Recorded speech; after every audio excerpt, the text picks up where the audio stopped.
Welcome to Social Genius, brought to you by DrunkOnSocial, where we help you stay ahead of social media trends, share the latest news, and highlight the strategies that are working to help you grow your business. Now let's join our hosts, Tristan and Jeff, in 3, 2, 1. Do you feel like you have been shadow banned, or you have tapped the potential of what you can do on TikTok?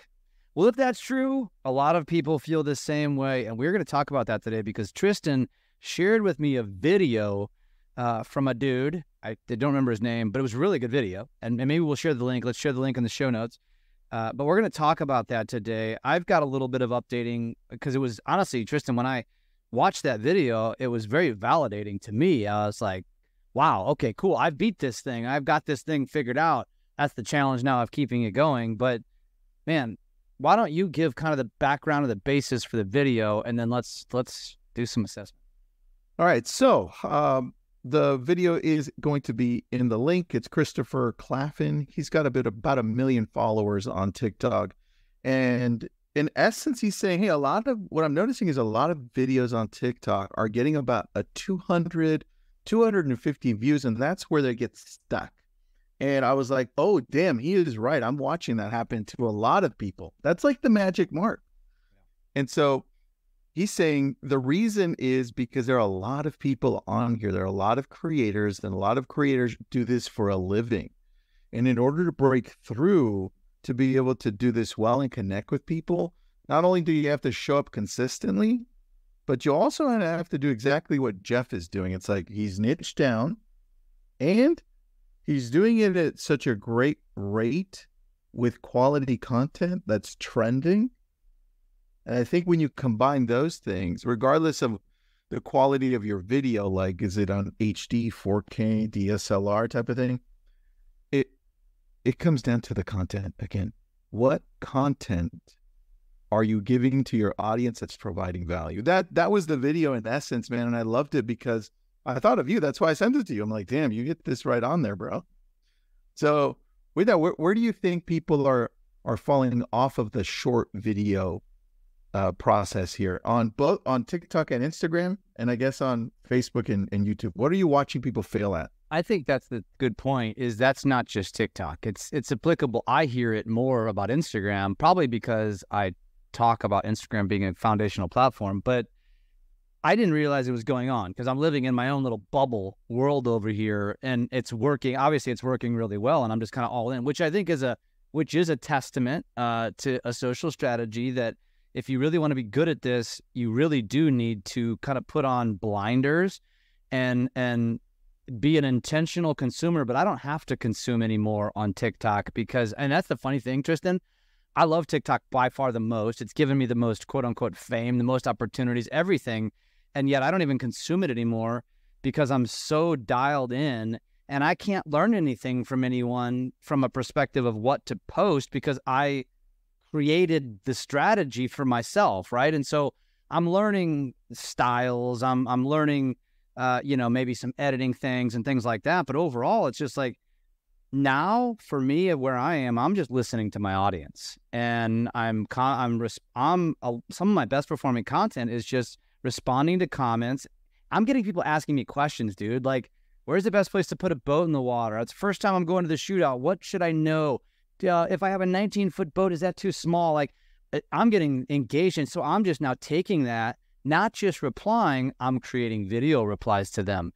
And then people pick that up. People are sharing it. People are saving it. And I think it's got a lot to do, not to mention, of course, I'm just staying very hip to what's going on at the lake and sharing what's going on. But I want to digress to the original conversation about getting kind of, you feel like you're halting at 200 views. And here's what I didn't like about his video. He talks about how, the big creators, and I think he's referencing people like Mr. Beast and the Pauls and, these type of people, they're using TikTok to grow their audience. So they've moved over from these other platforms, and they're going to do better than you.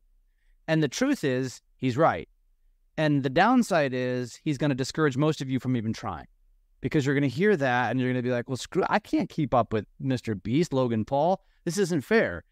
And so he's right in that regard. And then he says things like, and I'd like to get your opinion because I don't follow this anymore, use trending sounds, use trending hashtags, because I don't use that stuff. I found my niche, I'm running with it. So I don't know. We all know where I am, dude. I'm very fun chasing in. The trending sounds and the trending GIFs that you add definitely help out a lot, right? But people that are watching you versus watching someone outside of an area that's more community specific can apply a lot of the other things like trending music, trending sounds, even hashtags. But if you look at now let's take a look at two things. One, your TikTok, right? And now Instagram. Right. Is it the same plan that you've applied to both, or is it different? And what's the difference? Both of them I've started to niche down. Oh, well, not started. I'm pretty much all in at this point. And even Instagram, I don't think anybody's paying that close of attention to me, but if you were paying attention, you would even noticed I'm doing less personal stuff because I know what my audience is now. I'm training Instagram to know. And it's all about social tips and strategies and that sort of thing. And that's what I'm just going to continue to lean into. And honestly, I've seen a little bit of growth on Instagram. It's still very slow comparative to TikTok. My TikTok growth is just booming continually. And by booming, I mean, I might pick up on a good day, I might pick up 100 followers. On a bad day, I'm picking up 10. But that's a lot by most standards, I think. Not viral standards, but just normal standards. On Instagram, it takes me a month or 2 months to gain 100 followers. It's a lot harder, but I'm seeing growth. I'm not going backwards, which tells me that I now have the right followers. I'm not getting the same engagement as I am on TikTok, but I'm having a lot of conversations, a lot of engagement, but the same principles apply. I'm niche. I've narrowed down. I'm still going personal because people just like it. I'm just doing less of it. I'm probably 5 days a week of tips and stuff, and maybe 1 or 2 personal. And now I'm talking about reels. I'm talking about feed posts. My stories are still very personal, but I just think the problem, Tristan, is a lot of people when it comes to these strategies is they hear, and you've probably heard me say this before, business or social coaches say niche down, niche down, niche down, niche down. The problem, especially with our industry, with real estate is, okay, they hear that, they say, okay, I'm going to niche down on real estate. Or honestly, Tristan, they watch somebody like you. You're an anomaly. You're a unicorn. Like, you've niched down on real estate. You niched down on real estate back when you founded Lab Coat Agents. Like, you have a very distinct advantage. And I think that a lot of real estate agents don't understand, like, well, I'm just going to follow that model. Yeah. And it doesn't work anymore. No, it works for you, but it won't work for the common person because you already have cornered that market. You're controlling it. It's just like any of our friends, Zach Faust, people like that. No one's going to see the virality that dude found. Nobody's going to grow like Brad McCallum has, like Ken Pozek has, like Tyler Hassman, like by mimicking them. You got to find your own way. And I think that's the hardest part, dude. I mean, people struggle so bad with. Oh, hold on. You hit on something there. And that's that we're told to niche down, but we're never told to niche down and try multiple things so we know what our audience responds to. Yeah.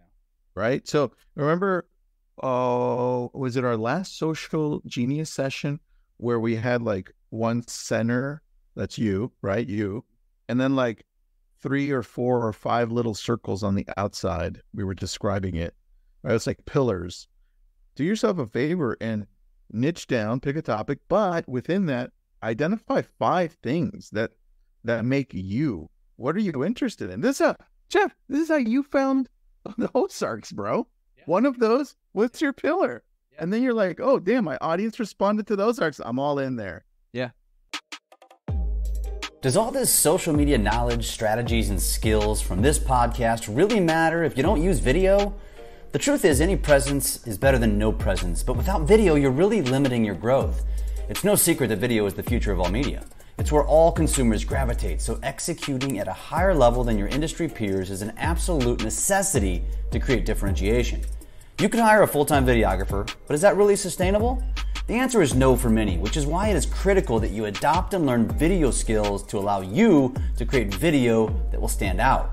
Having camera presence, knowing what equipment to use and how to use it, proper lighting, video editing, music and voiceovers, scripting, and many other topics are the reason why Business Video School was created. To teach you how to develop these skills quickly and easily with over-the-top support along the way so that you never feel lost. The Business Video School is a comprehensive video education platform that delivers all of this training, but also creates actual video recipes with instructions and scripts for you to execute relevant content weekly with all of the skills you learn. And it doesn't stop there. Regular video challenges, weekly Q&As, a real estate video roadmap, a community of people learning and experimenting with video, and so much more. Seriously, what are you waiting for? Why wouldn't you join the Business Video School today? Go to www.bizvideoschool.com/open-house and register for the next open house where you'll learn more and get a chance to hear from current students and even ask them questions. That's bizvideoschool.com. Check it out. It's exactly what the problem is because you're right. I lived it on accident. Like, now I didn't have this master plan. I have no problem saying I stumbled into what I've done, but I stumbled into it because I tested and I threw shit up against the wall. The reason why I sucked, and if you go look at my TikTok from a year ago, it was exactly what they're describing: 200 views, 400 views, 300 views, 100 views, because I had confused the algorithm. But the sporadic Ozarks performed. That was the platform telling me. Then I went all in. Now here we are a year later, and dude, brand deals, starting a brokerage, all kinds of cool shit happening. Some of it I can't even talk about on air because I got just it's fun, opportunities that are in front of me now, but you wouldn't know that. And so it's I tell people, coaches are right and they're wrong. They're right in that you should niche down. They're wrong in that you shouldn't choose your own niche. And so it's unfortunately, you have to do a little bit more work by posting a lot of things, which is going to confuse the algorithm, which means you're not going to perform. But you've got to do this exercise in order to find something that works. And then you can begin to build, to kind of niche down. So those people that are listening to this, first of all, I know you're already dieharders anyway. And so you have a leg up because most people aren't even listening to this. And as you're listening to this, you need to understand that, man, this isn't going to be fast or easy, man. It is going to take you some time. You've got to commit to it. And I mean, I guess the question I have, Tristan, I'm thinking from the audience perspective. And I'm thinking what if the question is, well, I already have been doing this for 2 years and nothing has really gone viral. Oh, dude, that's easy. And you and I have seen that. The challenge is that the things that have had good responses, as I've seen this, dude, I see this all the time with you. People come to us and they're like, man, we've been doing this for 2 years and just nothing has worked. And then you look back, let's just use one example, Instagram. And then you look back for 2 years and there have been quite a few videos, maybe 10 or 12, that have 5,000 views, 10,000 views. And what did they do with those? They didn't continue going that path. They just did whatever they were doing. They didn't take time to be like, why did those videos do well? Maybe I should respond to my audience and do more of those. And there's a disconnect with their own content. And dude, why? I'm going to ask you, why did it take you so fucking long to jump into Ozarks? Why? No comment.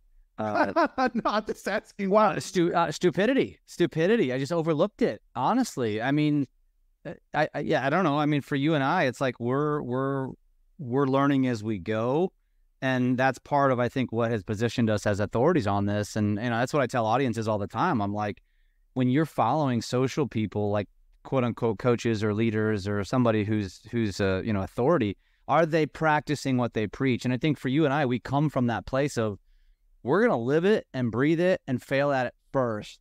Yeah. And then we'll tell you what to do. And so that's the simple answer, is I was just failing at my execution. I should have known better.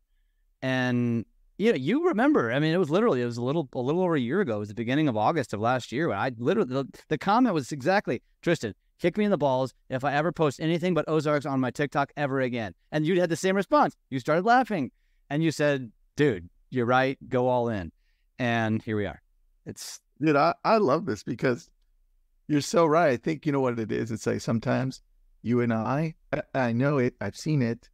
Sometimes we're like, should we even do that? Because it's going to fail miserably. And then how do we look, right? But I think that's what makes us great too. It's like, we're okay putting shit out there that only gets 1 or 2 views and then growing from it. We're not going to stop there. That's not what's going to define our social media journey. Yeah. That's the cool part. So yeah, I agree with you on that. It brought up a great point too, by the way, because, and I've just remembered, Michelle Lambrich, who's one of the, you know her, she works for us. She's a loan officer, and sporadic social, does a good job when she does it, but like most people, just not super consistent. And she had her first post over the weekend go viral. And by viral, she's got 86,000 views on TikTok. Well, and right now, give me a second. Yep. And so it's about like an animal. It's Stray Rescue. By the way, I connected her to Joe because they're going to do some stuff together. And so I told her, so she reached out and said, how do I capitalize on this? And I said, I'm glad you did. I said, this is where lean in. I said, lean in and post consistently every day for the next week. Your stuff should perform. Try to stay along the same vein. Try to find content similar to what you just did. And now this could be the start of your audience telling you this is what they want. What's her handle or what's her name? It's at Michelle Lambrich. Michelle Lambrich. How do you spell Lambrich? Lambrich. I'm following her. 275 followers. And you can see her first pin. I also told her to pin it, and she did. Hold on. Maybe I'm following the wrong one. Lambrich. This is what it looks like. Let me see. Can you see that? Oh, yeah. Yeah, definitely followed the wrong Lambrich. So I guess I can use this as an example. And in fact, I'm looking now. Yeah, she posted that. The viral post was 3 days ago. She's since posted once. And it was about the same topic. So good job there. I'd say the only thing I would suggest to anyone is as you're going down this path, and in fact, I forgot, man, I had another guy reach out to me and they had a post go viral and they said, now what? Which is why I did the reel last week. Because that is the key. Like, you almost have to be prepared, like mentally. Nobody's prepared for that viral video. You think it's going to be a video. It never happens. Then it's another one. You think it's going to be, but it never happens. And then you get down on yourself and you're just posting to post. You're checking boxes. And all of a sudden something goes viral you didn't expect. And you're like, oh shit, now what? And so it's almost like you need to be more mentally prepared for this and know that when that does happen, you have the time to commit now to create some more stuff and start to build a strategy around something that might be it. Dude, the story of the journey of these dogs. Yeah. And also, she's got to respond to some of these amazing comments. Like, respond in video format. Yes. This is great, dude. Oh, yeah. It's going to get her a little uncomfortable. And this is the piece we all miss. We have a video that hits 5,000 views, 10,000 views, in this case, 84,000 views. And then we get a little bit intimidated as to what do we do next? Because what we do next looks a little crazy, man. Yeah. It does. Yep. So this is your opportunity. Don't screw it up. Well, I mean, yeah, I wouldn't say that. I would say go, seize the moment is more like that. It just goes back to what we always say. You got to test things. If you're not willing to test things, if you're not willing to be consistent, you're probably going to struggle with this. And I did a masterclass today for Ojo. I know you did one recently, and we were talking about that on there. And that was the common question, like, what should my content strategy be around? And I tell people, like, listen, I seriously follow the content pillars, build your own, throw shit up against the wall, see what sticks. But I said, you want to hack, then go all in on the community one. I'm proving it works. I'm not the first one to prove that it works. you know, if you just do it. And in fact, I think, Tristan, I think you probably sit there, and I know you said you guys are doing it again because you've started to do it consistently with Malibu. And I don't think you continue through, like you get on a roll and then, yeah. No, it was a great roll. 100,000 views, 800,000 views. It was consistent. I was like, you know what? It's too much on me. And I was like, it's just too much on me. So I scaled back on purpose. Yeah. But dude, it freaking works. It's so stupid. It works. Yeah. Aren't you going back? Aren't you going to do it again? Oh, yeah, we are. But this time we're doing it when I feel like we can sustain it and not have to cut back. Yeah. So, I mean, the key is once you build up, because that's the thing. I think a lot of people think, well, I got to go out in my community and create all this content. Well, the answer is yes, you do in the beginning, but once you build up some engagement, now it's just, hey, like I literally am sitting here in St. Louis, aggregating news articles, doing green screen stuff. No, it doesn't matter if I'm at the lake, right? And then I'm doing replying to comments. I don't need to be at the lake for that. And so, you know, it's you got to have to put in some effort to get there. But once you get there, it becomes a little bit easier to where you can be stationary to create a week's worth of content. Yep, agreed. Dude, I love this episode. We should do that more often. It's fun. That was really good. Now I got to go advise Michelle because I haven't done that yet because she texted me over the weekend. All right. Good luck. Let me know how it goes. I need another viral video from her. Well, I mean, why don't you go create yours yourself? Everybody wants to see more Malibu. Really? That was good. Thanks for listening to Social Genius, brought to you by DrunkOnSocial. We are here to help you take your business to new levels through social media. Make sure to subscribe to get updates on new episodes and come join us on our DrunkOnSocial Facebook page. And as always, make sure you leave us a great review on your favorite podcast app. Feedback and likes are very much appreciated.